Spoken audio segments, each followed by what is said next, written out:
Nvidia mengumumkan investasi sebesar 5 miliar dolar Amerika Serikat di Intel. Langkah ini memberikan dukungan besar bagi produsen chip asal Amerika yang sedang berjuang bangkit. Investasi tersebut langsung mendorong saham Intel naik hingga 23%. Pemirsa, industri semikonduktor dunia kembali dihebohkan dengan langkah besar Nvidia.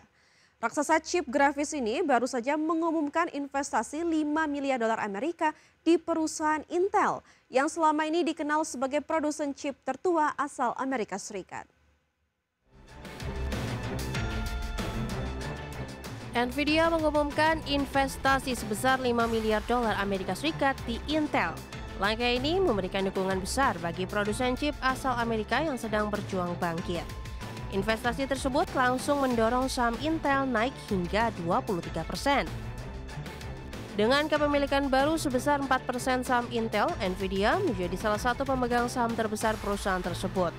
Langkah ini menyusul kebijakan pemerintah Amerika Serikat yang baru-baru ini mengambil 10% saham Intel untuk menjaga stabilitas industri chip.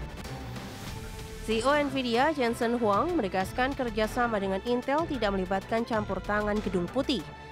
Namun Huang meyakini pemerintahan Donald Trump akan mendukung kemitraan strategis ini. Kerjasama mencapai pengembangan chip untuk PC dan pusat data tanpa melibatkan bisnis foundry Intel. Intel akan merancang prosesor pusat khusus untuk pusat data yang dipadukan dengan GPU Nvidia. Teknologi komunikasi milik Nvidia memungkinkan kedua chip berinteraksi dengan kecepatan tinggi, sehingga memberi nilai tambah dalam pasar AI yang menuntut pemrosesan data masif. Sejumlah analis menilai investasi Nvidia bisa menjadi titik balik bagi Intel dan mengubah peta industri chip global. AMD dan TSMC diprediksi akan tertekan dengan kerjasama ini, sementara saham Nvidia naik 3,8% dan saham AMD turun 1,3%. Berbagi sumber, IDX Channel.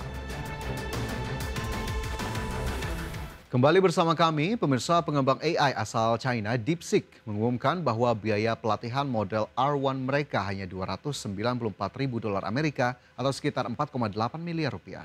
Ya, angka tersebut jauh lebih rendah dibandingkan biaya yang biasanya dikeluarkan perusahaan AI besar di Amerika Serikat.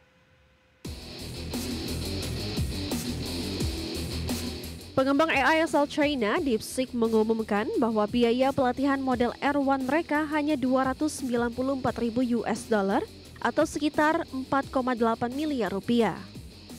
Dalam makalah yang dipublikasikan di jurnal Nature, DeepSeek menjelaskan bahwa R1 berfokus pada kemampuan penalaran dan hanya memerlukan 512 chip Nvidia H800 dengan waktu pelatihan 80 jam. Biaya ini kontras dengan klaim CEO OpenAI Sam Altman pada 2023 yang menyebut pelatihan model dasar bisa menelan biaya lebih dari 100 juta US dollar. Di mana chip H800 sendiri adalah varian yang dirancang Nvidia khusus untuk pasar China setelah larangan ekspor chip H100 dan A100 oleh pemerintah Amerika Serikat pada 2022. DeepSeek mengakui sempat menggunakan A100 pada tahap awal, namun pelatihan utama R1 dilakukan dengan cluster H800. Hal ini sekaligus menegaskan kemampuan perusahaan untuk tetap bersaing meski menghadapi pembatasan teknologi dari luar negeri. Selain itu, DeepSeek juga menanggapi tuduhan bahwa mereka sengaja mendistilasi model OpenAI menjadi milik mereka sendiri. Perusahaan menilai teknik distillation adalah cara sah untuk meningkatkan performa sekaligus memangkas biaya pelatihan dan operasional. Mereka bahkan menyebut sempat memanfaatkan model open source milik Meta serta data berisi jawaban dari model OpenAI, meski menegaskan penggunaan tersebut terjadi secara insidental. Berbagai sumber, IDX Channel.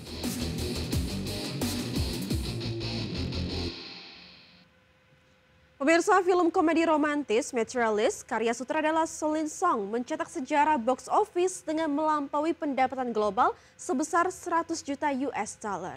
Film yang dibintangi Dakota Johnson, Pedro Pascal, dan Chris Evans ini menjadi film independen pertama tahun 2025 yang mencapai rekor tersebut. Film komedi romantis Materialist karya sutradara Celine Song mencetak sejarah box office dengan melampaui pendapatan global 100 juta US dollar. Materialist berhasil meraup 36,5 juta US dollar dari pasar domestik dan 64,8 juta US dollar dari pasar internasional. Dengan begitu, total pendapatan global film ini mencapai 101,3 juta US dollar, jauh melampaui anggaran produksi sebesar 20 juta US dollar. Film ini diproduksi Killer Films, didukung A24 dan dirilis secara internasional oleh Sony Pictures.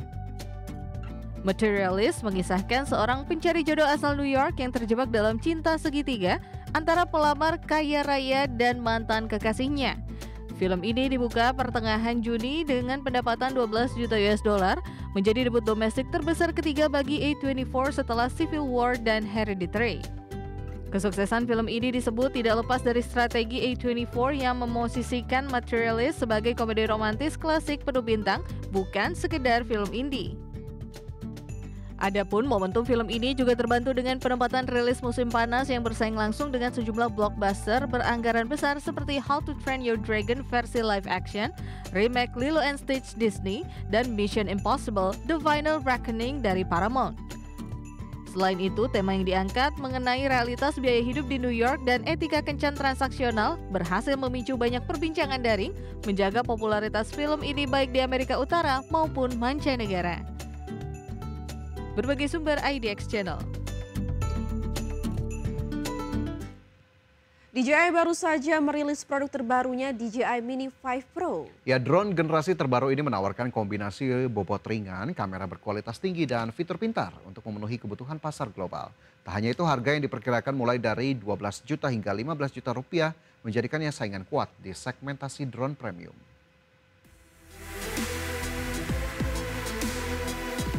DJI memperkenalkan drone terbaru mereka, yaitu DJI Mini 5 Pro yang dirancang ringan namun syarat teknologi canggih. Produk ini menjadi penerus seri Mini yang populer dan menyasar pengguna profesional maupun konten kreator. DJI Mini 5 Pro hadir dengan bobot di bawah 250 gram sehingga masuk kategori drone ringan yang lebih mudah digunakan tanpa izin khusus di banyak negara. Materi ringan tetapi tahan lama membuatnya ideal untuk fotografi dan videografi di luar ruangan. Drone ini dilengkapi kamera sensor 1 inci dengan resolusi 48 megapiksel dan kemampuan merekam video 4K 60 fps. Kualitas gambar yang lebih jernih dan detail memberikan keunggulan bagi pengguna yang mengejar hasil visual berkelas profesional.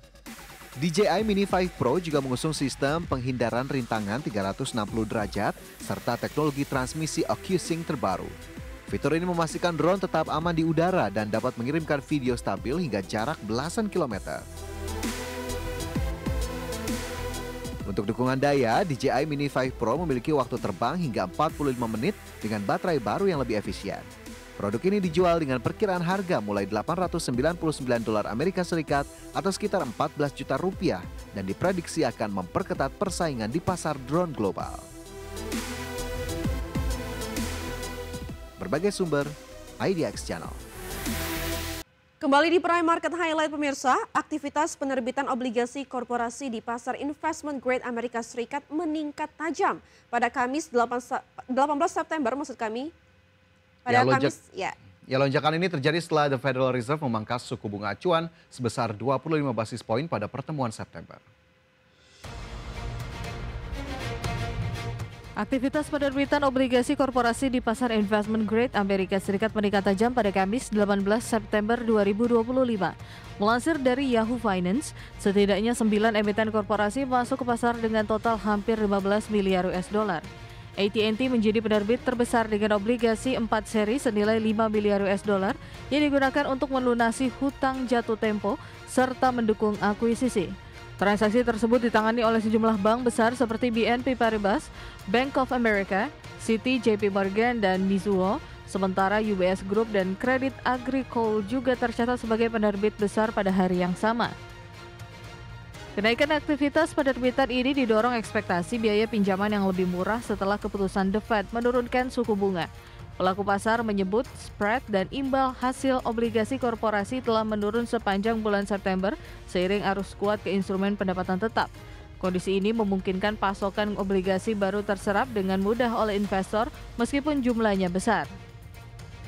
Di mana data ICE BOFA US Corporate Index menunjukkan spread obligasi korporasi terakhir rata-rata 76 basis poin pada Rabu, hanya selisih tipis dari rekor terendah 75 basis poin pada 15 September. Adapun sebagian besar penerbit sebelumnya menahan diri menjelang keputusan The Fed karena potensi volatilitas pasar. Namun kini penurunan suku bunga diyakini menciptakan lingkungan kondusif bagi penerbit high grade untuk kembali masuk ke pasar obligasi Amerika Serikat. Berbagai sumber IDX Channel. Australia menetapkan target pengurangan emisi tahun 2035 sebesar 62 hingga 70% dari tingkat emisi 2005. Target ini lebih rendah dari rekomendasi awal Otoritas Perubahan Iklim yang mengusulkan kisaran 65 hingga 75%. Australia menetapkan target pengurangan emisi tahun 2035 sebesar 62% sampai 70% dari tingkat emisi 2005. Langkah tersebut diumumkan menjelang tenggat PBB bagi negara-negara untuk menyerahkan kontribusi yang ditetapkan secara nasional atau NDC sebelum akhir September. Upaya itu akan menjadi bahan penilaian dalam KTT COP30 di Brazil pada November mendatang. Sebagai salah satu negara dengan tingkat polusi per kapita tertinggi, Australia mendapat sorotan karena ketergantungannya pada industri sumber daya alam. Menteri Perubahan Iklim dan Energi Chris Bowen menyebut target baru itu sudah mencerminkan ambisi maksimal yang realistis. Menurutnya, angka di atas 70% itu sulit dicapai sehingga pemerintah harus mengambil keputusan yang seimbang antara ambisi dan keterjangkauan.